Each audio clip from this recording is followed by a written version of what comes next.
Come close to that. Hey, Jane. Gordon, nice to see you from afar. You as well, sir. And remember, we're all just together. I've heard that before.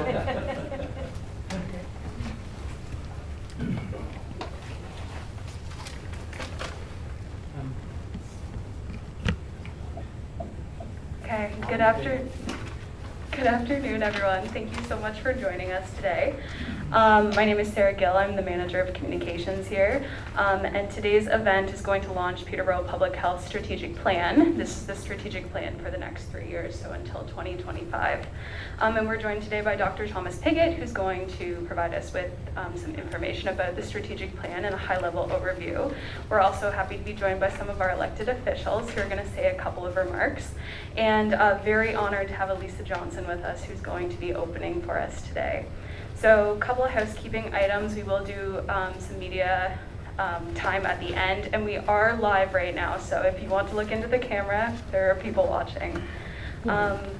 So I will get started today with the land acknowledgement, and we respectfully acknowledge that Peterborough Public Health is located on the Treaty 20 Mississauga territory and in the traditional territory of the Mississauga and Chippewa nations, collectively known as the Williams Treaties First Nations, which include Curb Lake, Hiawatha, Alderville, Scugog Island, Rama, Beausoleil, and Georgina Island First Nations.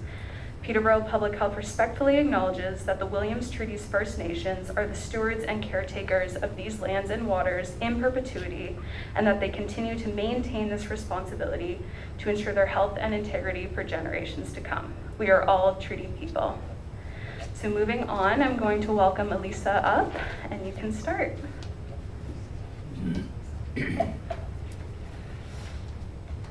Thank you so much. So Elisa Johnson is a citizen of Mississauga of Rice Lake, commonly referred to as Hiawatha First Nation.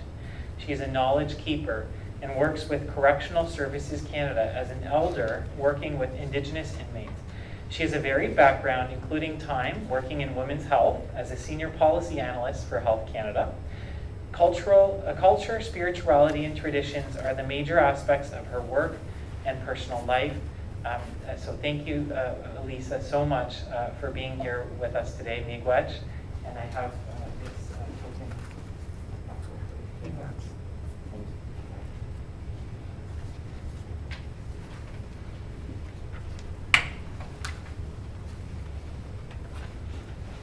I have to take that off. I'm sorry, I can't breathe. Ani bonjour, Catholic woman, Quen Disnigos, Michigan Dodem, Nomini King Nujabanish Bequendial. My English name is Elisa Johnson, and I come from the Mississauga Nation at Rice Lake, Hiawatha First Nation, and I'm honored to be here today. I'm honored to have been a small part of working with Peterborough Public Health in developing a strategic plan. Today, we're here today, and we ask our grandfather, Mishomas Gishwamanado, the creator of all things, to be with us today as we bring the public knowledge to this strategic plan. We thank all of those who have been involved in this process, and we ask that the four directions come together with all of their helpers so that as we go through this process and we unload this strategic plan of health towards our community at large, that they come and they bring us good guidance, they bring us good health as we put this into practice rather than just in theory. And so today is a very important day for all of those who have been involved, and we say, Chimigwech, thank you to each and every one of you. We ask for the blessings of our Creator to come and to help us to make good decisions as we move forward today for the next 3 years until we're ready to do it once again. So we say Chimigwech to each and every one, and especially to Dr. Piggott for being the lead and the guide in this process. Miigwech na kanaganon.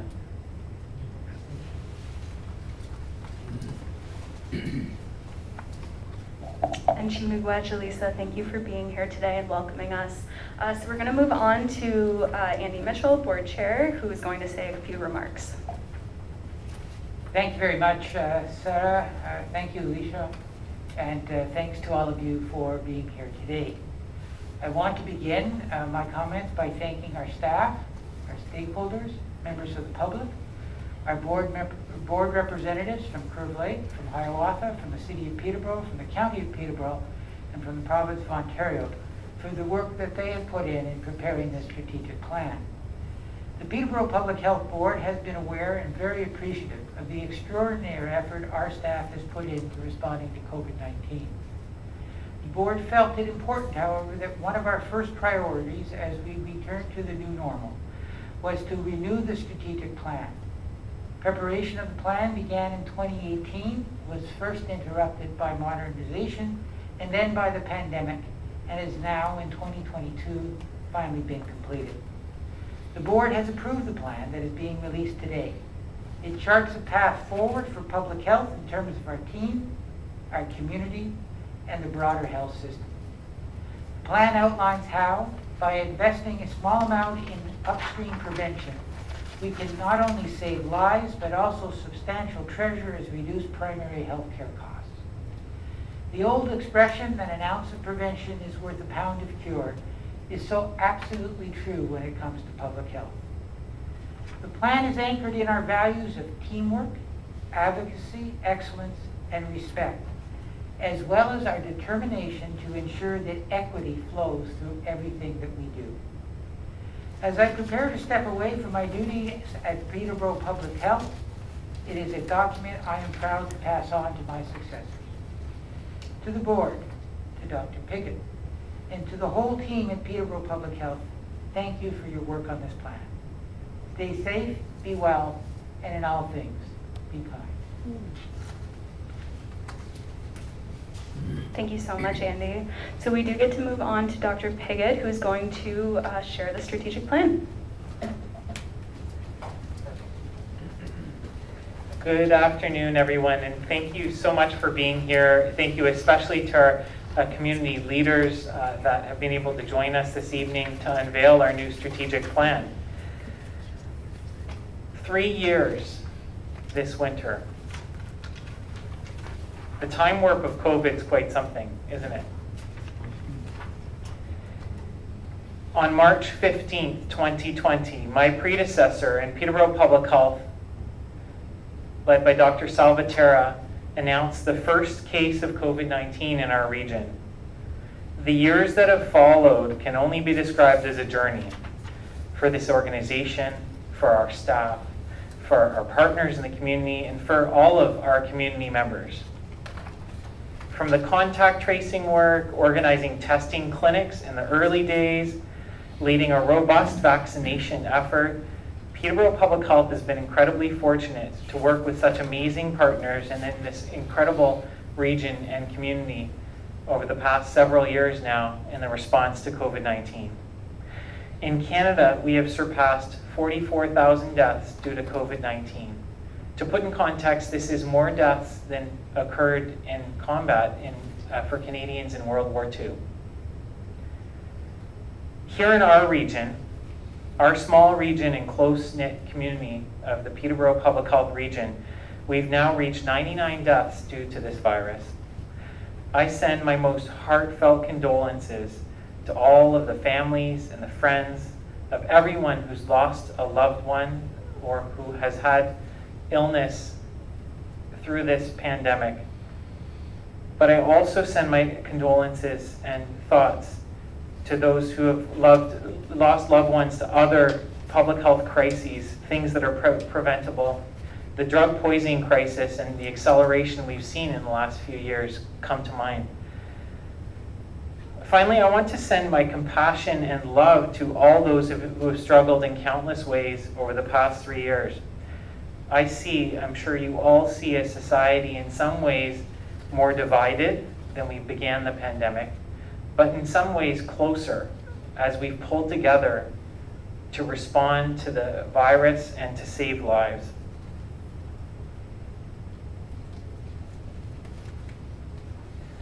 Well, the lives that we have lost are certainly staggering. The lives that have been saved due to actions of everybody in our community are just as astounding or more so. Yesterday we released an analysis showing that as many as 265 to nearly 291, so nearly 300 lives saved in this region thanks to the response of every single person through the COVID-19 pandemic. And these are measures such as coming forward to get vaccinated, wearing masks, and following other public health measures and guidance.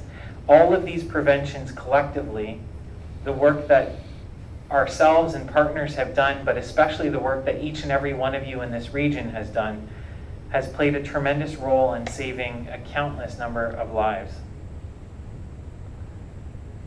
And so, as we continue our response to the ongoing COVID-19 pandemic, Peterborough Public Health is also readying ourselves for future emerging threats and focusing on other critical priorities in this community to position ourselves as leaders in the public health system.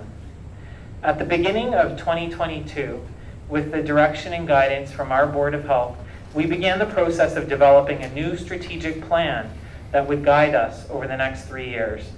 In collaboration with staff, external partners, our board, information was collected to determine what our priorities should be to respond to key community needs. Through this journey, we reaffirmed our organizational mission and our values of teamwork, advocacy, excellence, and respect. We have also articulated that at the core of all the work that we do is equity, or sometimes called fairness, in public health. And so the visual that we have to accompany our new strategic plan is one that I think, having had the fortune to canoe some of the beautiful rivers of this region, one that fits and will make sense to the community. We have a river of equity flowing through all of the work that we do. The key strategic directions that we've outlined and that I'll talk about in more detail refer to our team, our community, and our broader system. Before we get into the content of the strategic plan, I want to tell you why it's so important that equity flows through everything that we do. Since 1867, the year of Confederation, over 155 years ago now, the life expectancy in Canada of the average Canadian is nearly doubled. We went from an average life expectancy of 43 to an average life expectancy of 82. And that is remarkable progress, thanks in a large part to policy decisions and measures that prevent illness, the focus of public health, preventing illness. Even before the advent of modern antibiotics and medicine, sanitation systems, decisions and supports for families, healthier moms, supports such as family planning, improved motor vehicle safety, vaccinations, all of these measures, these great public health achievements have helped us to achieve this incredible increase in life expectancy. And over this time period, this is showing data from the Canadian Index of Well-Being. Not only are people living longer, but they also report that people are living better. People are reporting higher and better well-being. I think that's been challenged in the last few years, but at least as we look to the last several decades, people are also reporting on average better well-being. But over the same time period, the gap between the richest and the poorest in our communities in Canada has been growing. And this is showing evidence through the Gini coefficient, which is a measure of that gap between the richest and poorest. So inequality, as measured by income, has been growing over these last number of years. This has a tremendous impact on health outcomes, this inequality. So even though on average we're living twice as long, life expectancy gaps are tremendous in this country as we look to particular populations. And for certain Indigenous populations and certain First Nations across the country, that gap is as big as 10 or more years. And that is tremendous. And that is unfair. And that is why health equity needs to flow through everything that we do in public health. The other image you'll see in the strategic plan is one of lily pads. And lily pads, just like people, may need different supports to reach the surface. So to achieve health, different people may need different supports. It is not a matter in public health of delivering the exact same service to every single person. We have work that we do, and we've gotten vaccine out to everyone in the region, But a lot of the work that we do has a focus on health equity, which is understanding what people's needs are and helping them support those needs so that they can achieve health. And so again, health equity in this strategic plan will flow through everything this organization does. I'm going to talk in more detail about our team, our community, and our system. The first is our team. The last 2.5 years have been tremendously difficult for our team. The challenges of staff turnover and burnout have been significant, and there have been periods where the weeks have been long, and things have been work has been constant for staff. And so when I began into this role in December, but understanding from the board and my predecessor, one of the top priorities we needed to make sure was that we could support our staff so that they could support our community and achieve everything that they can. And so we want to both foster an organization that supports staff well-being, but also well-being so that that can translate to public health impact in the work that we do. And we're going to do that work through work on organizational culture, investments in staff well-being and development, and the creation of and development of effective teams for effective public health work. The second strategic direction that we've set out is related to our community. In providing public health services to the entire population, as I mentioned, we will prioritize health issues affecting underserved populations to help to impact health equity. Some of the key priority populations that we'll be looking at are around the drug poisoning crisis and supports for people who use drugs so that we can turn the tide on this crisis. We will also be working towards supports for single parents and families we know who have struggled in particular through the past several years of the pandemic and with current challenges that our communities are faced with. Poverty being a significant one, housing being a significant one. And we will support families to ensure that safe, nurturing, and healthy environments are created to best support child development. Because if we can support this early in life, that has a health impact for the rest of the lifespan of somebody. And finally, we know that the threat of climate change is not a fictitious future scenario, it is here now. We know that storms are increasing in frequency and severity. We know that temperature is fluctuating and extreme heat events are deadly. And we know that we need to do more to help to support adaptations in particular for people who are most vulnerable to the health impacts of climate change. And finally, all of this work that we do through our team for our community is in the broader system. We've learned through the COVID-19 pandemic that we can support our healthcare system partners, and we've come together and worked incredibly well together in this community. We want to continue to develop stronger partnerships, stronger relationships to support a primary care and a healthcare system that is currently in crisis. We want to support partners in delivering healthcare and social services so that those services can have a focus on health equity and we can support them in decreasing barriers in accessing those services. In particular, through the consultations, we heard the importance of mental health and housing. Peterborough Public Health is fully committed to practicing active allyship for Indigenous self-determination and health equity for Indigenous peoples within the health and social system. And finally, we want to ensure, our board wanted to ensure that the work that has been done in the context of potential changes to the public health system will be honored and that there will be positive outcomes of any changes that may happen to the public health system into the future so we can continue to effectively serve this community through the work that we do in public health. So I thank you so much for being here at this exciting point that feels like a turning point. As much as the pandemic is not over, we are in a new, different place, and we are excited to be embarking on new work around key priorities in this community that we've heard We need to help and come to the table with partners to support. With that, I'll turn it to Sarah to continue our presentations, and we'll look forward to questions at the end. Thank you so much, Dr. Piggott. So now we are really lucky today to have quite a few of our elected officials join us. So I'm going to call up Chief Lori Carr first to say some remarks.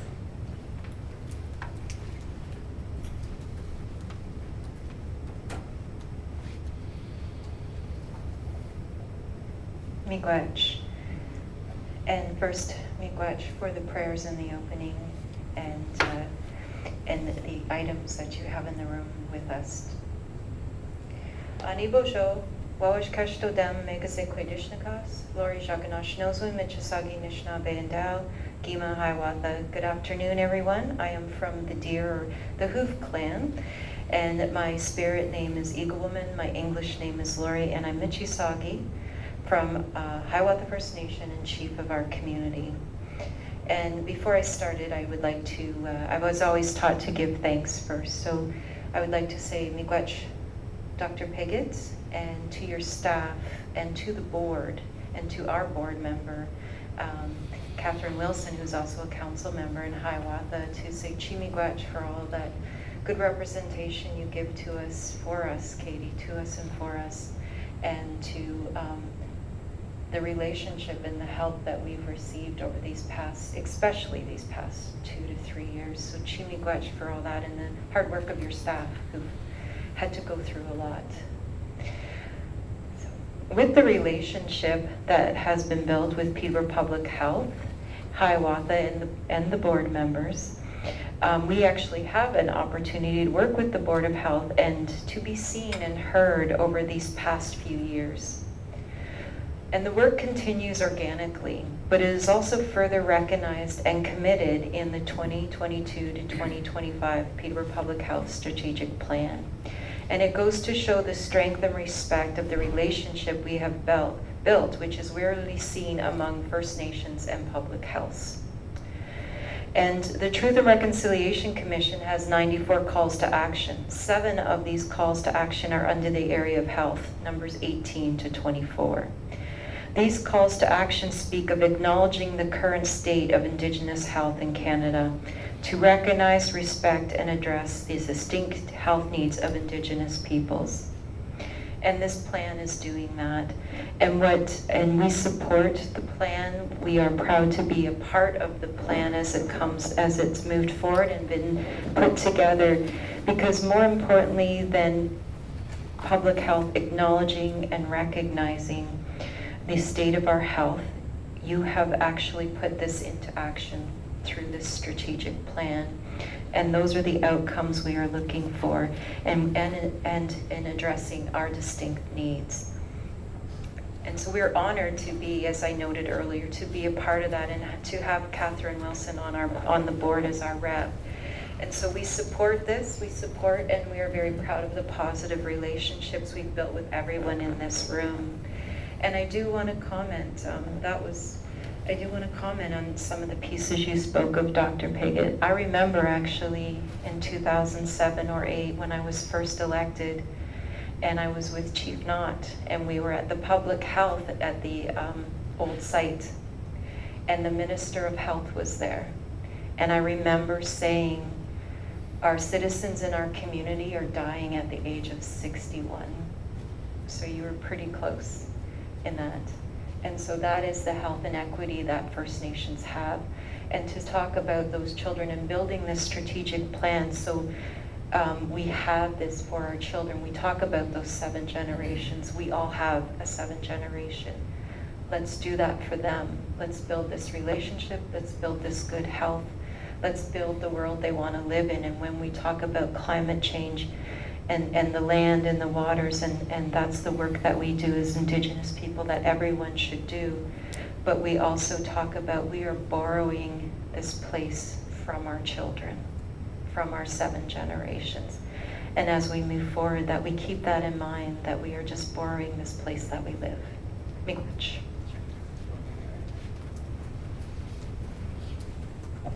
Miigwech, Chief Carr, that was very grounding.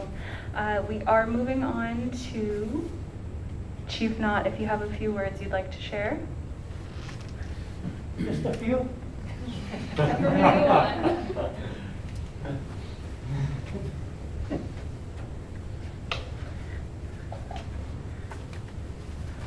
Ani bonjour. Miguel Sandekid. Mnedo commission so no come gizgak. As no gizgak ska. Miguel Sangana so go namat. Miguel Semina de kid, always me go on much of Jean. Keith Nat Nishnikos, Makwa, Makizik, Sanduta, or speak among Dubanjapa. My name is Keith Nat, Chief of Curve Lake First Nation. The bear and eagle are my clan, and I'm proud to be here again amongst you this evening. It's nice to see so many familiar faces going back many years. Andy here, I've known him since he was a little boy, I think. We met way back in the 70s, I guess, 80s, somewhere around there, a long, long time ago. He was my boss at one time. He was a Minister of Indian Affairs. But we got along real well. So I really enjoy being back here this afternoon. And as I was listening to the presentation, I looked at your vision of a healthy community. And what's more important than a community? I also looked at your mission statement and the values. What is more value than the people within that community? And you know, I kind of glanced over this again, and the team, community, and system must work collectively for it to be successful.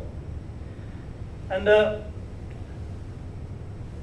it is very difficult sometimes to put into words on how one feels towards these things. I'll give you a very good example. We have to, within ourselves, be the cure of everything. The reason why I say this, I was a smoker at one time. I drank at one time. Until you look yourself in the mirror and see that image of who you are, that you take that first step in order to cure yourself. And I've been out of both for many, many years. And I thank the Creator for that, for giving me the courage to do that. And not only that, it added, I'd say, another 10 years to my life. Like I'm 86 years old now. And then this past June was the first time I was ever in a hospital. So that gives you a good example that if you look yourself in the mirror and look at the path you are going down, it is time to do a little bit of changing or turn around, reverse, and see where you've come from. And then start looking forward.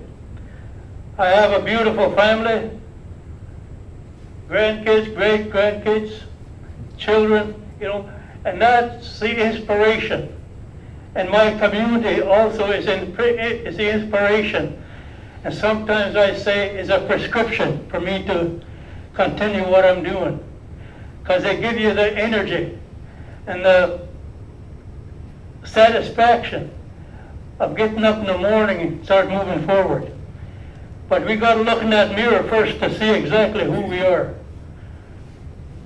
Not just look and comb your hair or something like that, but look to see exactly who you are. Especially if you are a smoker and you're doing nothing but coughing and coughing and coughing when you get up in the morning. That's what triggered my life. I heard that and seen that. So that closed the books on cigarettes. So if that's the case, of all the tobacco manufacturers, If you go to the hospital, they're not going to come and pay your half hospital bill or whatever the case may be. Same way with alcohol. They're not going to come and pay your hospital bill. And yet, you keep using their product and getting sicker, and we keep blaming doctors and nurses for not getting well. You know, let's look at ourselves. Look at ourselves and see what you see. Think of the little ones. Think of your children. Think of your neighbors, your grandparents, who struggled all through life in order to get to where we are today. You know, all of these things is a reflection on who you are and what you want to be. You know, and that's why I always praise the Creator for giving me that strength to overcome these other habits I once had, to be to where I am today. And the great satisfaction for me today is that I was re-elected as chief of my community by the community who wanted me to be there. You know, hopefully I'm giving them the strength and the aspiration to continue our life together. You know, and I think with this strategic plan, as you go through it, when it was all planned together, let's see the final results in 3 years. So that when you do another strategic plan, you'll see nothing but smiles and happy faces. Thank you. Miigwech, Chief Knott. Moving on to County Warden Jones, if you want to say a few remarks.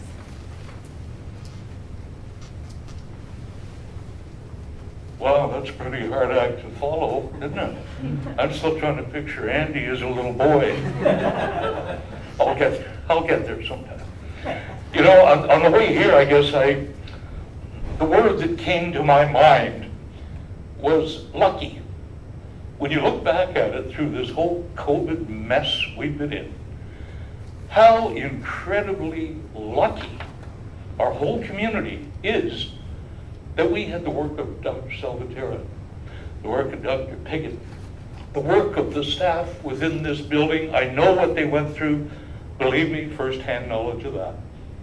And how lucky we all are that we have that kind of guidance. I'm particularly proud of Peterborough County's members who help out on the board. Andy here has lived and breathed his job for the last how many years.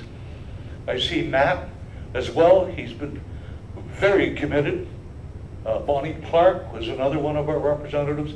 But everyone, all the representatives from the city and our First Nations, it's just an incredible commitment that you've made for all of us.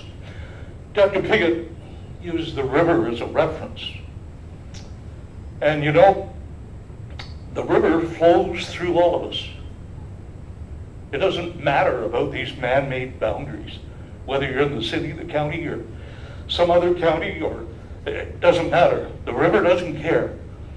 The river flows through, and we need to accept the fact that we are one big community, wherever we are.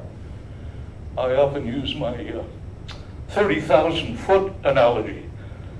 When we're up in a plane and you look down, there's a little tiny dot down there. And that's the whole Peterborough region. The person in the airplane looking down couldn't care less if it was the city, if it was the county, or what it was. And Mr. Baldwin here, I think, would be very disappointed if I didn't say we're all in this together. And we truly, truly are. So Dr. Piggott, I want to thank you personally. Everything I do now is my last. I'll be retiring. I've got about 6 weeks left, I guess.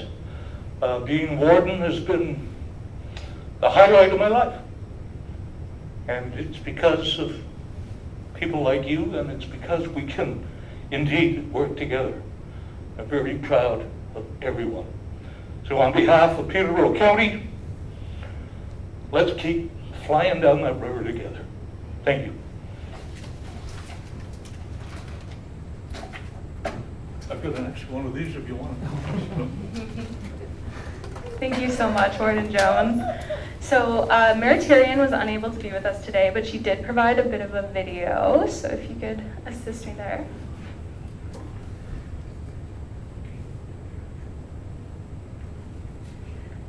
Of Peterborough.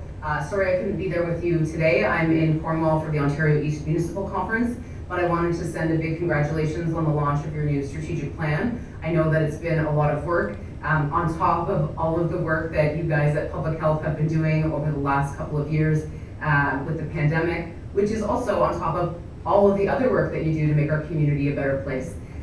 So very excited that the plan is coming out.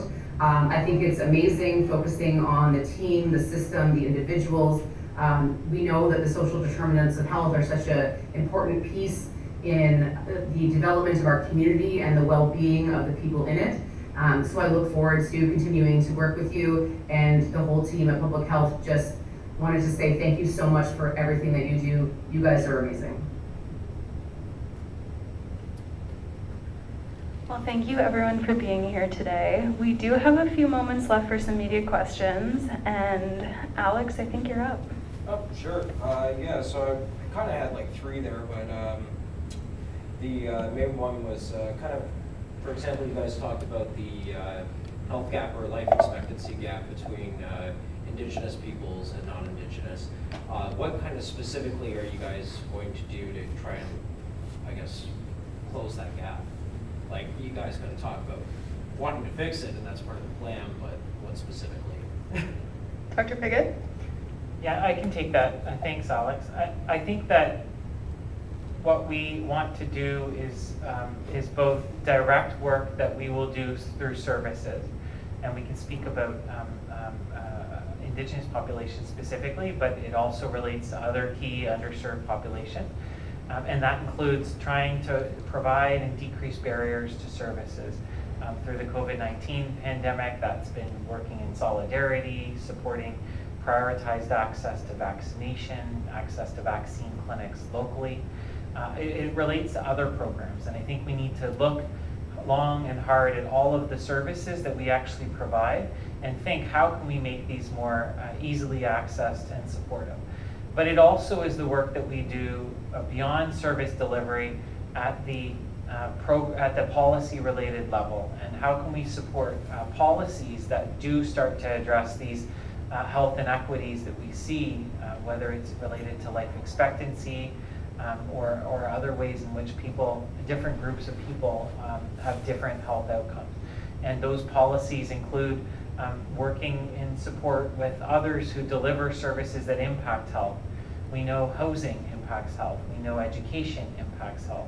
We know access to healthy foods impacts health, and the list goes on. So we sometimes can work with those partners to try to advocate for improvement. And finally, I think a lot of it has to do with advocating for more fair societies more broadly, because we know that that fairness improves health. So these will be ways over the next few years. In no way do I expect for the work to be done in 3 years. And I think that's part of the challenge sometimes with expectations and putting it all into a compressed plan.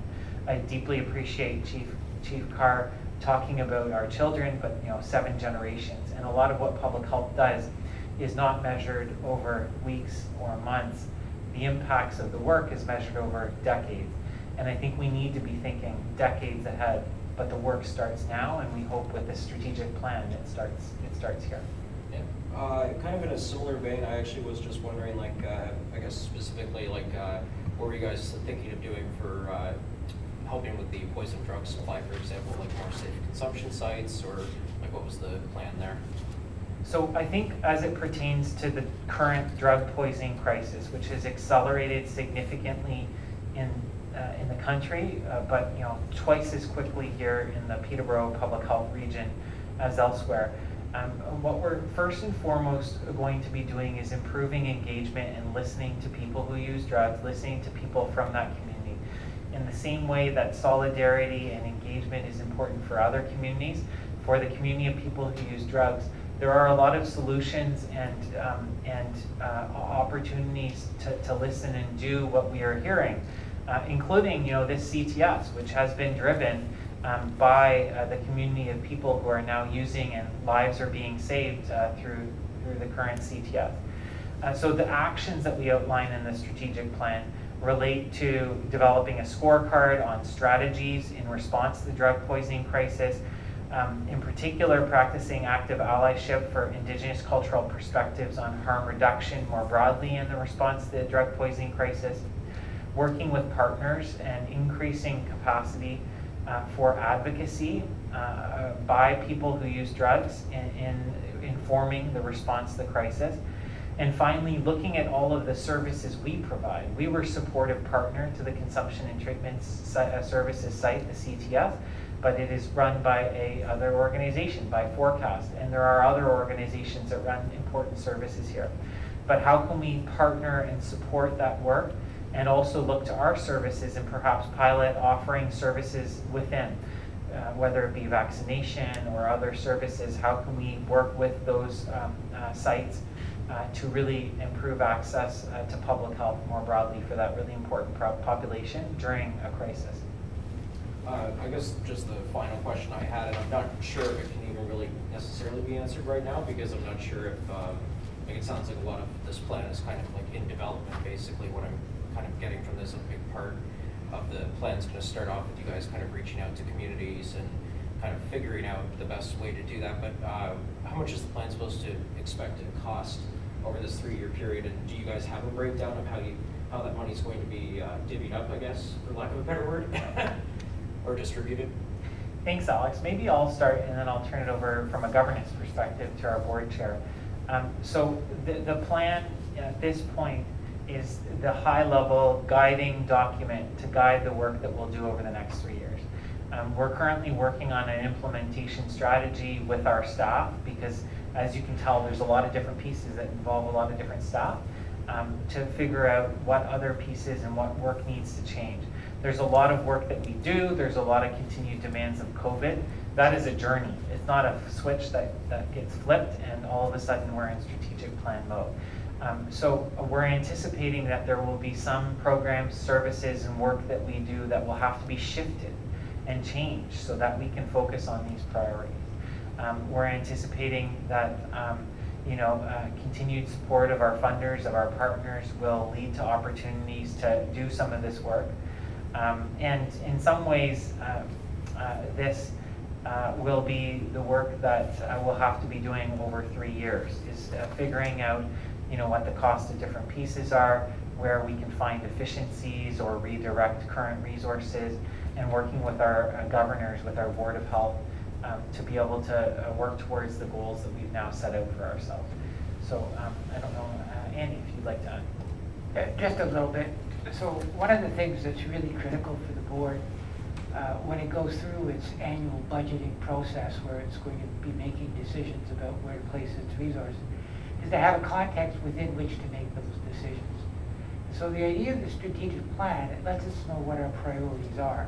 And so when you're making decisions about whether you're going to put the resources to A, B, or C, or D, that you have this guidance in terms of the work that's gone into the plan and the fact that it's there to help guide you on where you want to make your investments. Clearly, there are things that we're mandated to do on a regular basis under the Health Protections Act, and we will continue to do those. But the plan outlines the priority areas, the priority things we ought to do, and it will allow the board during its budget decisions to match the decisions about expenditure to the outline and the priorities that were established in the plan. So there's no estimated cost so far, obviously, it's too early to kind of tell that. Those kind of costs will be determined on an annual basis as we go through our budgetary process. I want to be realistic. We have tight budgets. We were very fortunate in the last year. We received a 1% increase. Prior to that, I think we went 10 years, something like that, without any increases in our base funding. What we did receive, and I think this is important to say, that the provincial government came to the table when it came to COVID and provided us the resources that we needed to respond to COVID. But in our general programming, we've only received a 1% increase. So the board will have to make some difficult decisions, but I have confidence in the leadership of Dr. Piggott, his executive team, his management team, and the folks that work here in public health to deliver a superior set of services to our residents. Yeah, thank you so much. Okay. Thank you so much. Thank you everyone for being here today. It was great to see everyone in one space again. And thank you for the support of our strategic plan. It will take all of us to implement. So thank you and have a great evening. Thank you, everybody. Mind if I were to get a photo of the three of you guys, if that was possible? Maybe by the podium, or I don't know what the best setup there would be. So leaning up against the Capitol Beat, it just brings a smile to my face every time I see it. I just love it. No, I'm not being sarcastic. I think it's great. It's exactly, you're happy. It's exactly a representation. Like it's authentic. Yeah, so sort of the, taking place, like starting, I guess, at 5:30 and going on until, take picture 6 when the press can tune in. Was there, like, is that kind of time to change the budget and like, or funds being pulled? I thought there was like a discretionary fund or something like that that was coming up, like,